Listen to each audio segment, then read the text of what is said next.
નમસ્કાર વિદ્યાર્થી મિત્રો, ધોરણ 11 કોમર્સ આંકડાશાસ્ત્ર વિષયમાં તમારું હાર્દિક સ્વાગત છે. હું છું એમડી રાવળ. છેલ્લા 15 વર્ષથી આંકડાશાસ્ત્ર વિષય ભણાવી રહ્યો છું અને આપણા આંકડાશાસ્ત્રમાં કુલ 9 પ્રકરણ છે અને દરેક પ્રકરણ ઇઝી છે. તમે ધોરણ 10ની અંદરથી પાસ થઈને આવ્યા છો તો તમે એની અંદર એક આંકડાશાસ્ત્ર નામનું પ્રકરણ ભણેલા છો. તો એ આંકડાશાસ્ત્ર અને અત્યારે જે આવે તે આંકડાશાસ્ત્ર બંનેમાં કોઈ જ ડિફરન્સ નથી, પરંતુ એ આંકડાશાસ્ત્ર એક ચેપ્ટર હતું અને આ આંકડાશાસ્ત્ર એક વિષય છે. એમાં તમારે જે મધ્યક મધ્યસ્થને બહુલક આવતું હતું તે મધ્યક મધ્યસ્થને બહુલક અહીંયા ડિટેલમાં ભણવામાં આવશે. અત્યારે ચેપ્ટર નંબર 1, ચેપ્ટરનું નામ છે માહિતીનું એકત્રીકરણ. આ પ્રકરણની અંદર સદંતર થિયરી છે, કોઈ પણ પ્રકારનો દાખલો નથી. છતાં પણ આંકડાશાસ્ત્રના ખ્યાલ માટે આ થિયરી સમજવી જરૂરી છે. તો આપણને ખબર પડે કે આંકડાશાસ્ત્ર કેવી રીતે બન્યું, કોણે કઈ રીતે વિકાસ કર્યો, એનો ઉદ્ભવ કેવી રીતે થયો, એની વાત. તો સૌ પ્રથમ આપણે ચેપ્ટર નંબર 1ની અંદર વાત કરીએ આંકડાશાસ્ત્રનો ઉદ્ભવ અને વિકાસ. આંકડાશાસ્ત્રનો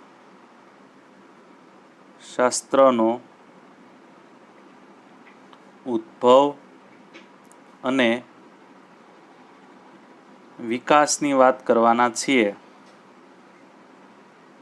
આંકડાશાસ્ત્રનો ઉદ્ભવ અને વિકાસ.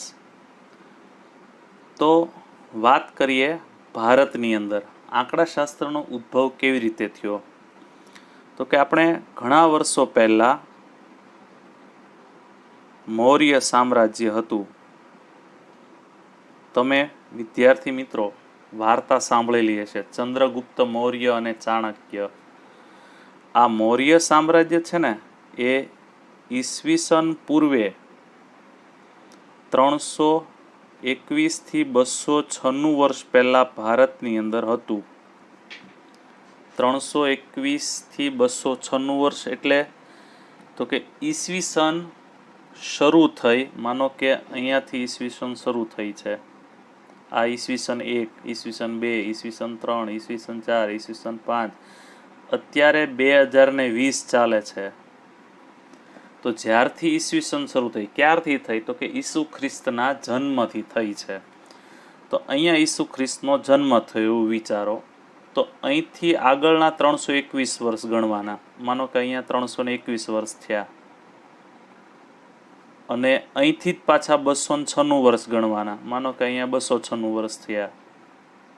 તો આ જે સમયગાળો છે ઈસવીસન પહેલાંનો, ઈસવીસન અહીંથી શરૂ થઈ ઈસુ ખ્રિસ્તના જન્મથી, પણ એની પહેલાંનો જે સમય છે તે ઈસવીસન પૂર્વે કહેવાય. ઈસવીસન પૂર્વે 321 થી 296 વર્ષ, આ જે ગાળો છે તે ગાળામાં ભારતની અંદર મૌર્ય સામ્રાજ્ય હતું. એનું રાજાનું નામ શું હતું તો કે ચંદ્રગુપ્ત. અને એ ચંદ્રગુપ્ત મૌર્યના શાસનની અંદર એનો એક પ્રધાન હતો અને એ પ્રધાનનું નામ શું હતું તો કે ચાણક્ય. તમે વાર્તા સાંભળેલી છે, બહુ નીતિવાળો માણસ હતો. એનું બીજું નામ યાદ રાખજો મિત્રો, કૌટિલ્ય પણ છે. એને કૌટિલ્ય પણ કહેવામાં આવે છે. તો આ ચાણક્ય છે ને એક પુસ્તક લખેલું હતું અને એ પુસ્તકનું નામ હતું અર્થશાસ્ત્ર. એ પુસ્તકનું નામ શું હતું? અર્થશાસ્ત્ર. તો આપણને એમ થાય કે એ પુસ્તકને આંકડાશાસ્ત્રને શું લેવા દેવા. તો એ જે પુસ્તક જે છે તેની અંદર આંકડાશાસ્ત્રના ઉદ્ભવની નિશાની દેખાણી.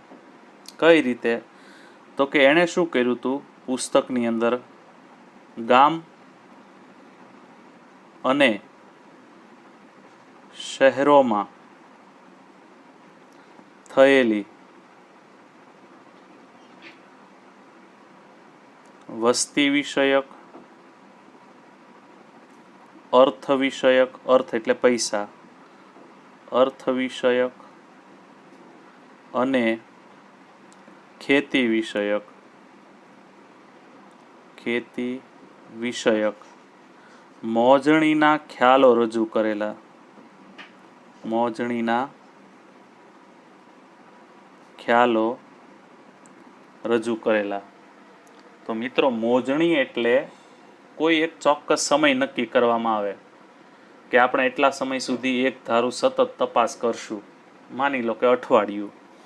તો એક અઠવાડિયા દરમિયાન એ જે મૌર્ય સામ્રાજ્ય હતું એની વસ્તી, મૌર્ય સામ્રાજ્યમાં નાણું અને ખેતી એના વિશેની તપાસ કરવામાં આવી અને જે આંકડાઓ ભેગા થયા તે બધા આંકડાઓનો ઉપયોગ એણે આ અર્થશાસ્ત્ર નામના પુસ્તકની અંદર કર્યો. તો આંકડાશાસ્ત્રનો ઉપયોગ થયો કહેવાય, કારણ કે આંકડાઓ ભેગા કરવા, એને છૂટા પાડવા, વ્યવસ્થિત કોષ્ટક સ્વરૂપે ગોઠવવું, એનો મતલબ આંકડાશાસ્ત્ર થાય છે. આપણે 8મા 9મા ધોરણની અંદર આવી રીતે લીટા કરતા શીખેલા છીએ. આને આવૃત્તિ ચિહ્ન કહેવાય, આને આંકડાશાસ્ત્ર કહેવાય. તો એવું મૌર્ય સામ્રાજ્યની અંદર કોણે કરેલું? ચાણક્ય. ચાણક્ય કોણ હતો? પ્રધાન. કોનો? ચંદ્રગુપ્ત મૌર્યનો. અને ચંદ્રગુપ્ત મૌર્યનું શાસન ક્યાં હતું? મૌર્ય સામ્રાજ્યમાં, ઈસવીસન પૂર્વે 321 થી 296 વર્ષ. તો આ એક પુરાવો એવો છે કે જેની અંદર ભારતમાં આંકડાશાસ્ત્રનો ઉપયોગ થતો હતો. બીજો પુરાવાની વાત કરીએ. બીજો પુરાવો છે મોગલ સામ્રાજ્યનો. મોગલ સામ્રાજ્ય. તો કે મોગલ સામ્રાજ્ય ક્યારે થઈ ગયું ભારતમાં? ઈસવીસન 1596-97 ની અંદર, મતલબ કે હમણાં જ ઈસવીસન શરૂ થયા પછીના 1500 વર્ષ પછી, 1596 અને 1597 એ સમયગાળા દરમિયાન એના રાજ્યની અંદર પ્રધાન, વજીરનો મતલબ પ્રધાન થાય, આનો શાસક હતો અકબર. યાદ છે ને અકબર અને બિરબલની વાર્તાઓ? તો અકબર કોનું રાજા હતો? મોગલ સામ્રાજ્યનો. તો એના રાજ્યની અંદર એક વજીર હતો અને એ વજીરનું નામ શું હતું? તો કે અબુલ ફઝલ. યાદ રાખજો નામ. વજીરનું નામ હતું અબુલ ફઝલ અને અબુલ ફઝલે એક પુસ્તક લખેલું. પુસ્તકનું નામ પણ યાદ રાખવાનું છે. પુસ્તકનું નામ છે આઈને અકબરી. હવે આઈને અકબરી એની અંદર એણે શેની રજૂઆત કરી? એના ઉપરથી એવું થયું કે ભાઈ આંકડાશાસ્ત્રનો ઉદ્ભવ ભારતમાં થયો. તો કે એણે સરકારી એટલે મોગલ સામ્રાજ્યની સરકારી, વહીવટી અને મુલકી સેવાઓના સંકલન માટેની આંકડાશાસ્ત્રીય પદ્ધતિનો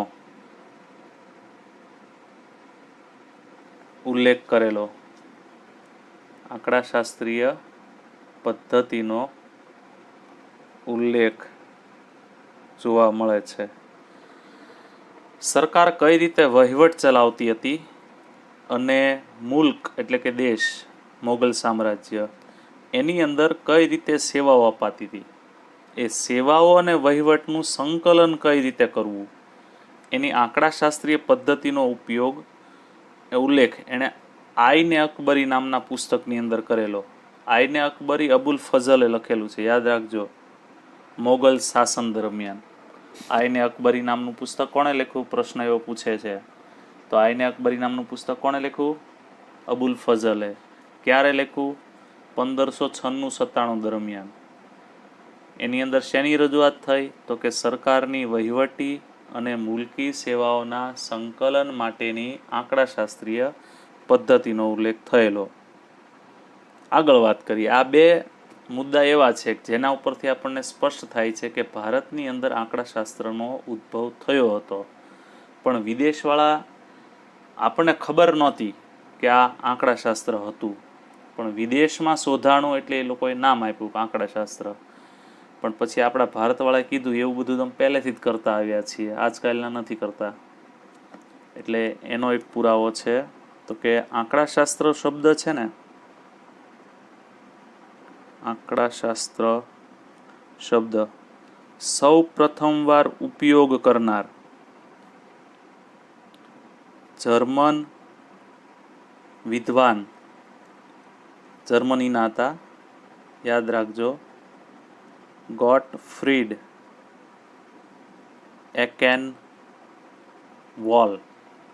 એણે સૌ પ્રથમવાર આંકડાશાસ્ત્ર શબ્દનો ઉપયોગ કરેલો. ઉપયોગ શા માટે કરેલો? તો કે રાજ્યને લગતી માહિતીનું પૃથ્થકરણ કરવા માટે. ક્યારે કરેલો? તો કે 1749માં. અને આંકડાશાસ્ત્ર શબ્દ ક્યાંથી ઉતરી આવ્યો? એ જર્મન શબ્દ છે. જર્મન શબ્દ સ્ટેટિસ્ટિક. આ જર્મન શબ્દ સ્ટેટિસ્ટિક છે ને, એના ઉપરથી આ આંકડાશાસ્ત્ર શબ્દ ઉતરી આવેલો છે. એટલે આપણે એવું કહી શકીએ કે આંકડાશાસ્ત્રનો સૌ પ્રથમવાર ઉપયોગ ગોટફ્રીડ એકેનવોલે કરેલો છે. અને ગોટફ્રીડ એકેનવોલે ક્યારે કરેલો? 1749ની અંદર. આગળ વાત કરીએ. બીજો પુરાવો વિદેશની અંદર. આંકડાશાસ્ત્ર શબ્દનો ઉલ્લેખ કોઈક જગ્યાએ લખાણો. આંકડાશાસ્ત્ર પહેલી વાર, આંકડાશાસ્ત્ર શબ્દનો સૌ પ્રથમવાર ઉલ્લેખ ક્યાં થયો? ક્યારે થયો? ઉલ્લેખ થયો ઈસવીસન 1997. સોરી, 1797 આવશે, 1997 નહીં આવે. 1797ની અંદર ઇંગ્લેન્ડની અંદર,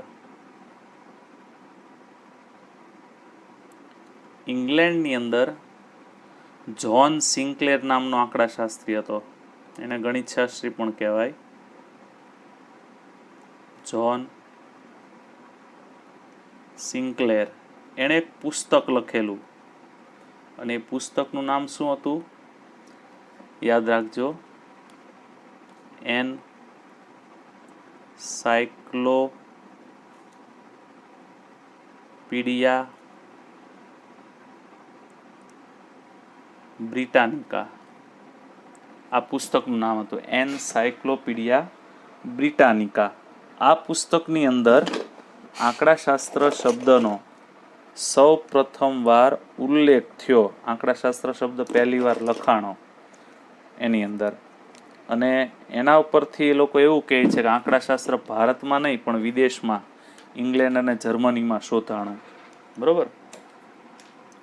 તો એ એનસાયક્લોપીડિયા બ્રિટાનિકા છે, એની અંદર શેનો ઉલ્લેખ થયો? તો કે રાજ્યો દ્વારા માહિતીને પદ્ધતિસર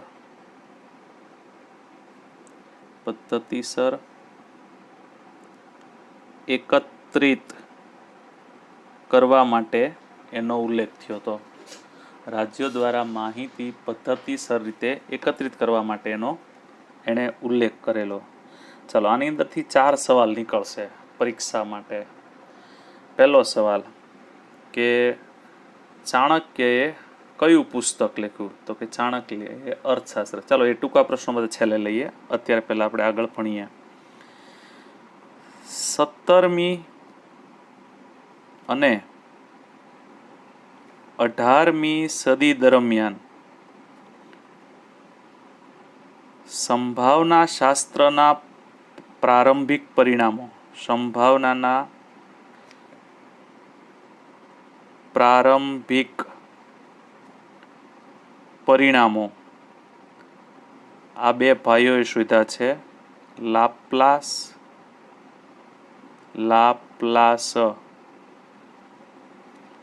અને ગોસ.